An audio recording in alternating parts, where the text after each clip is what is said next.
pagbabagsak ng mga nangungunang Pinoy sa mga laban sa Japan. Oh, what a left to the body by Mayroon pa rin tayong mga matatapang na mandirigma na hindi natatakot sa mga Japanese. Isa na dito itong undefeated na Pinoy na may potensyal na maging world champion. Ito ay ang bata ni 2 Division World Champion Jerry Peñalosa. Ito ay walang iba kundi si Kenneth Lover, ang tinaguriang lover boy ng General Trias, Cavite.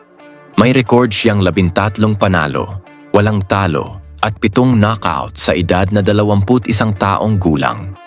Matapos makuha ang 13 panalo sa Pilipinas, kasama na ang pagkakampiyon sa WABA Asia, bantamweight title ng talunin niya si Ching Yang ng China, nabigyan si Lover ng pinakamalaking laban sa kanyang karyer.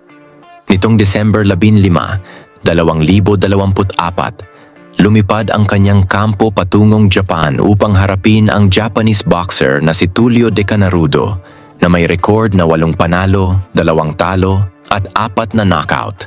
Ginanap ang laban sa Sumiyoshi Sports Center sa Osaka, Japan. Sa unang round pa lang, agad na nagpakita ng tapang at agresibong galaw si Lover. Naka-southpaw stance ang Pinoy at hindi na tinag sa ingay ng Japanese crowd. Good opening sequence to para kay Lover, setting up the momentum. Magandang combinations para rin hindi makaset up yung kalaban niya from Japan. Signs of life from Tulio, goes for a jab. Another jab from Lover.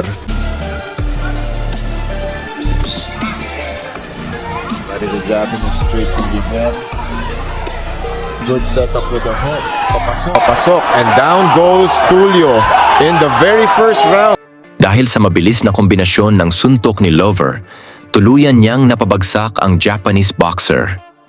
Nakatayo man ito, halatang hindi pa ganap na nakabawi, kaya inawat na ng referee ang laban para sa kaligtasan nito. And down goes Tulio in the very first round, ladies and gentlemen. Bagsak po ang kalabang Hapon. And that is it. Nakamit ni Kenneth Lover ang technical knockout na panalo sa unang round at inangkin ang Oriental and Pacific Bantamweight title.